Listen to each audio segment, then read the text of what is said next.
Hey everyone, Charlie here, and welcome to a masterclass on the Moonlight Sonata's first movement. So this is the Beethoven Moonlight Sonata. It's called something like Quasi una Fantasia or something like that. No one calls it that. It's the Moonlight Sonata. And we're going to focus on the first movement today. It's Beethoven Sonata number 14, Opus 27, number 2. Again, all that's like superfluous information because people call it the Moonlight Sonata. Before we start, be sure you're subscribed and liked and all that stuff everywhere, including YouTube at Charlie Albright Pianist, and Instagram and Facebook and all that good stuff. And thanks for your support. Be sure to hit the like button too for the algorithm because gotta make sure that algorithm's happy. Now,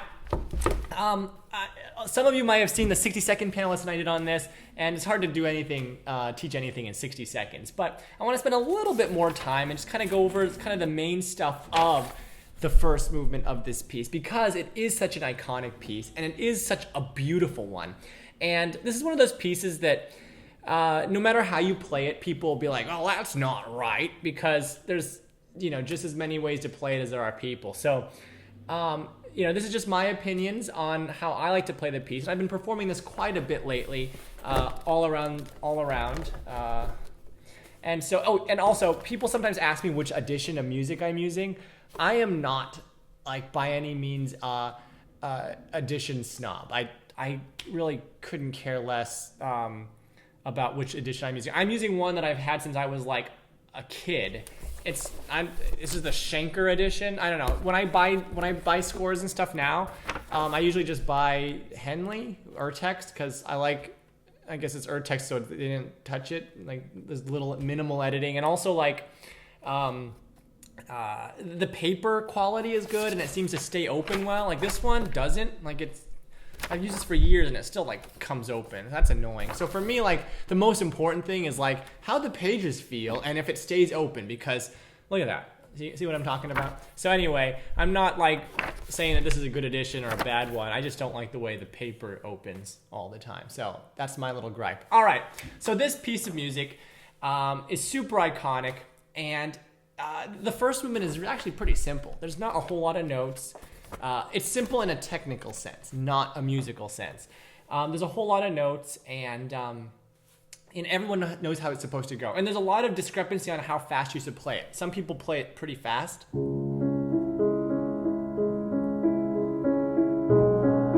I'm not a fan of fast. I personally like it very slower than some people would prefer.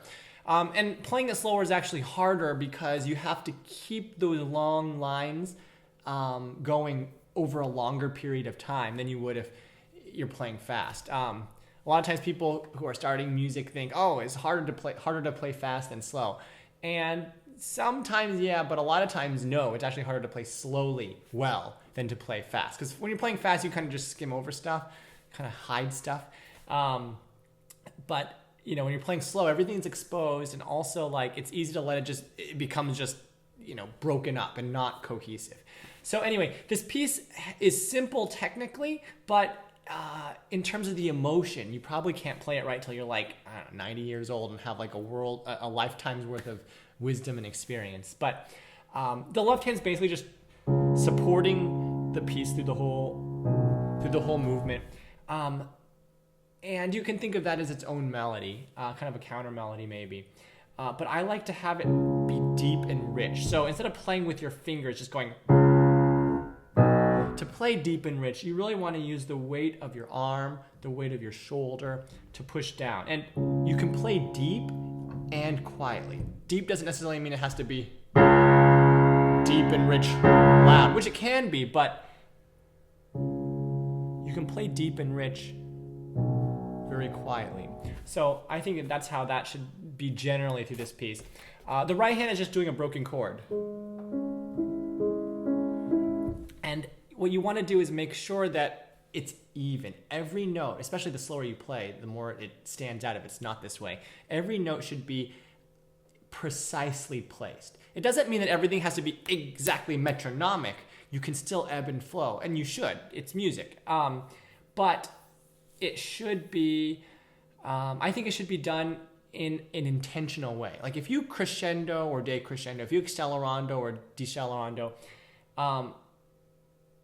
and you do it evenly, steadily, and with intention. Then even if people say, oh, I wouldn't do it there or do it that way there, it doesn't sound like you made a mistake and it was an unintentional one, right? It was an intentional one. So when I start this piece off, I actually don't just go straight into the tempo. I like to place the first note and then a bom, bom, ba, da, and then go into it. So something like,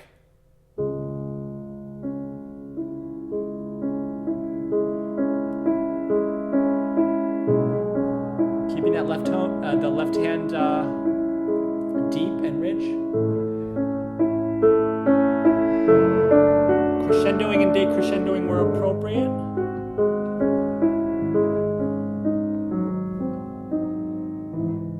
And there's a lot of little opportunities throughout this movement that I think you should try to find maybe that are like mini melodies that are buried within. So for example, one, sometimes it's at the top of the three notes that are being played. Sometimes it's at the bottom. For example, one was just right there. So it goes, actually there was a few there. So we got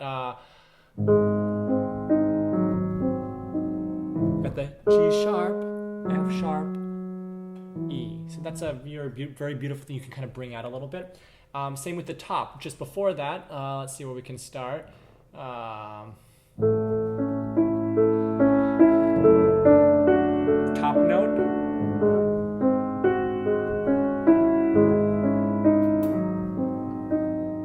You can bring da dee dee dee, right? And then C sharp.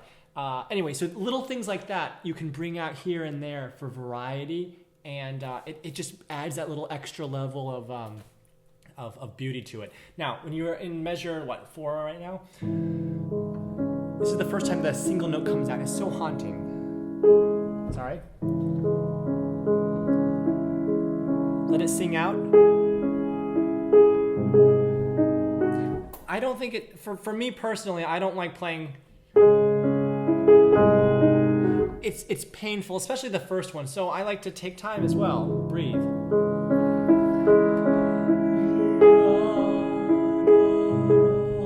Like I come back a little bit. Deeply played though. Accelerating a bit. Keep that melody. It's going long line, A, G sharp, don't stop. So you want to keep those long lines. And again, the slower you play, the harder that is. But you got to feel the long lines. You got to hear the long lines. And then you got to hopefully be able to play them. So keep thinking in terms of that. When you have changes here, like for example, it goes. We're in measure 5, 6, 7, 8. We're in E major. It goes to E minor. That's crazy. And then, so I like to take a little time there too. Now, one of the risks of taking time, taking pauses, not really pauses, but kind of pauses, right? Taking breaths, is that you don't want to do it so much that it's just like the whole thing just dies. And again, that's kind of one of the difficulties of keeping it. It's a very delicate balance you'll have to kind of play with. No pun intended. Ba-dum, right? You're playing the piano. So anyway, I am, you all know me, those of you who know my playing, I like to take liberties with certain things. And so, for example, in measure 5, 6, 7, 8, is it 5, 6, 7, 8, 9? It's written like this. I go down. I can't remember exactly how many octaves Beethoven's piano had. I don't think it went down quite that low. I think if it did, he would have probably liked to have that second one lower. At least that's what I'm going to tell myself. All right. So moving on, we're going to keep moving through. So when you're playing and taking time, be sure to push ahead as well so the whole thing doesn't fall apart and die on you. Let's move ahead now. Measure 22. Let's go up ahead to there. Kind of crescendoing. The whole thing is kind of moving higher up in the keyboard, right?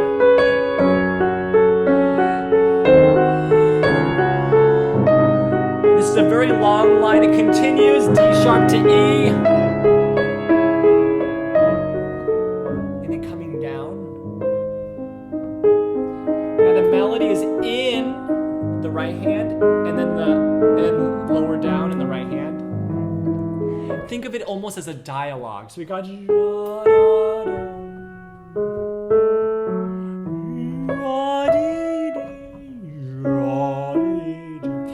so it's almost like a dialogue, maybe two people talking back and forth. And then we are in measure 31. Keep them steady.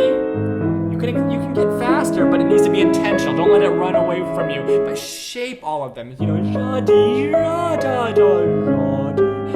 each one is pained here. That's what I kind of think of it. It's not just a happy little. It's not like that. It's so pained. Each note is hard to play. There's so much emotion, so much tragedy behind the notes, especially when you get to the top. Hard to go down. Bring out the bottom.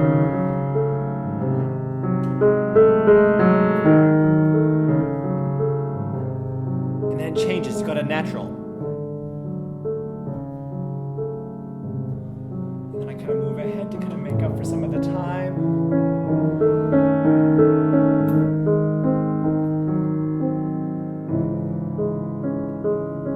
And so on and so forth.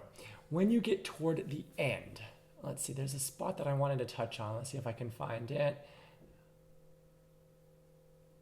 Let's see.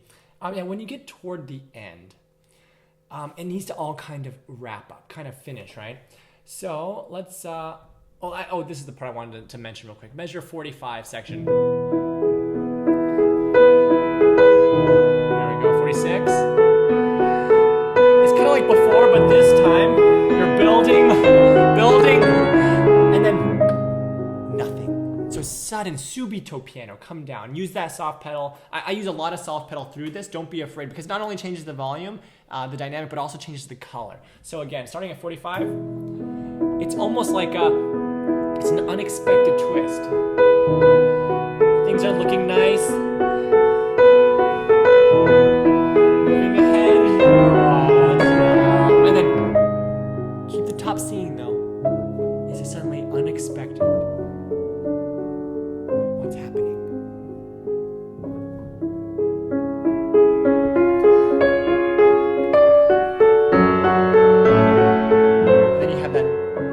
Dialogue between the right and the left hand. When you get to the end, it's almost like the entire thing is wrapping up. Let's start at 61.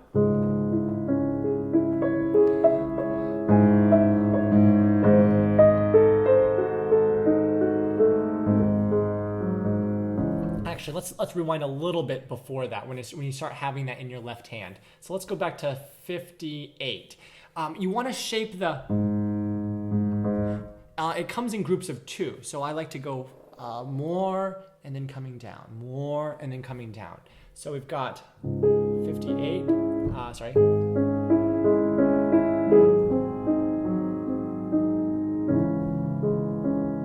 left hand,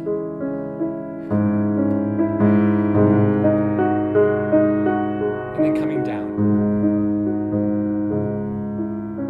Right hand crescendoing. But still a little bit more. And then coming down. That wasn't so great there. You want to have that balanced correctly. There you go. Now on this last few measures here, it's almost like that's kind of it's just playing the chord down. So be sure you can kind of hear that. C sharp, G sharp, E, C sharp. And then take your time, place each one. It's almost like a choir. Now, I also go down and play an octave lower in the left hand because why not? But anyways, I hope that was a little helpful. Maybe hopefully gave you some ideas of things you might try when you're playing this piece. If you have any questions, leave a comment down below and I'll see if I can get to them. and I'll try to do that. And yeah, be sure to like, favorite, subscribe, comment, share this video, and I'll see you in the next one. Take care.